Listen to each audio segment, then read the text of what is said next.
Hello again and welcome to another just a small video this time, I think it will be, of Jay's shed. And today we'll be looking at something to do with street lighting, of course, and of course it's going to have to be igniters. So we're going to have a look at an igniter that come from a damaged lantern, and it was really pretty horrendous what happened to this igniter, and it definitely wouldn't work. So what I'm going to do is I've got the igniter here. It's a little Phillips igniter.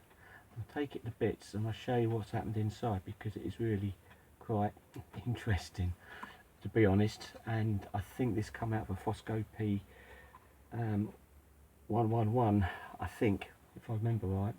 But that's obviously why it wasn't working. So I've got it on the bench. I'm going to take it off in a minute, take it to bits.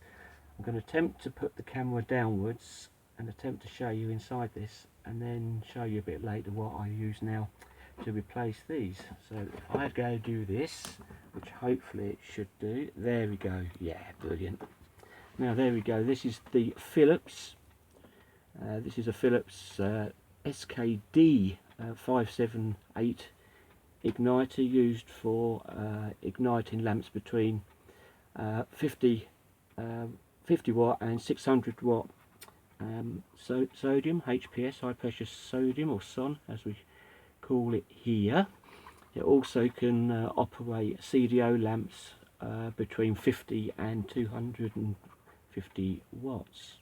This one obviously is made by Philips, which is very popular in street lighting. And then we've got that little bit there where all your wires go in and so on. So anyway, I was very intrigued in this when I took this out the lantern, and I took it to bits, and yes, there we go. Water ingress. This igniter was full up with water when I took it to bits. The water just poured out of it, and you can see how the water's got to all the little resistors and little capacitors inside that. And this is obviously why the actual lantern was not working. And then if we go at the back of it,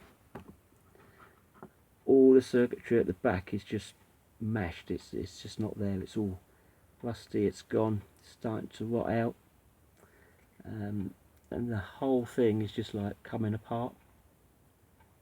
And it actually smells like TCP, which all electrical stuff does when it starts to malfunction or go wrong or go up in smoke. And this is pretty horrific. This is the worst one that I've took to bits and actually ever seen.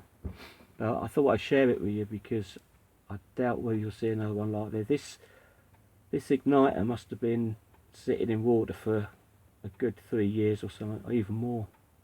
So that must have meant the lantern was out as well, because there's nothing else in there. It wasn't like they didn't leave like this in there and just change the igniter at all. Anyway, this is what fires and strikes the lamps. For those of you who are not up with igniters, this delivers a higher voltage out to strike the lamp to get it to go. A bit like a starter in a fluorescent tube, really. Same sort of kind of same sort of thing, I suppose. But these are normally wired separate with a ballast. Sometimes you get a ballast with these actually built in, but these are for ballasts without the igniter. You can see on my finger how that rust has all come off on my hands now. So anyway, moving off that, what I use now when I do restorations, I use Palmer's igniters. They're quite a good igniter. This is a new one. These are all brand new. I bought quite a few of these. This is what I use now when I do restorations on lanterns. I find these are quite good, but I've used other igniters. The only thing with these is sometimes, like this one had a fitting with a clip, and these ones have got the traditional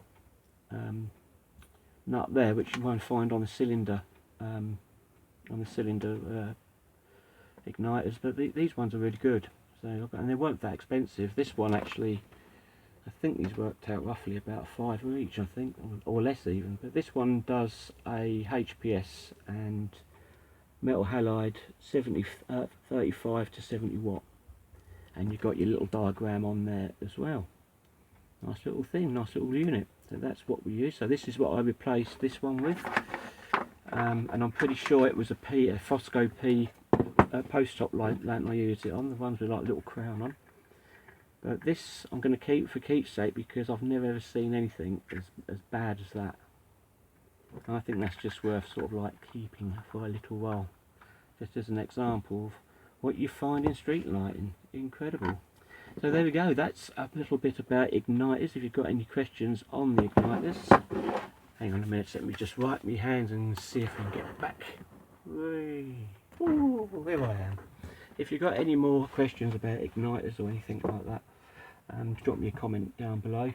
And if you haven't subscribed yet, please subscribe. Thanks for you who have subscribed. The subscribers have gone up this week. I'm really pleased about that. Thanks for that. So keep that up. Tell your mates about it.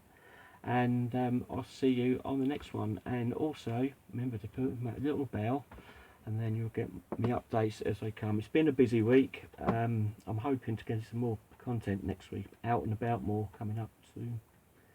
So I'm working on something that I think is going to be rather good. It's going to take a few SIM cards as well. So there we go, a 6-minute long video, if you call that quick. Thanks for watching. I'll see you next time. And remember, let me do the electrics. Don't do anything that I do. Brilliant. Bye.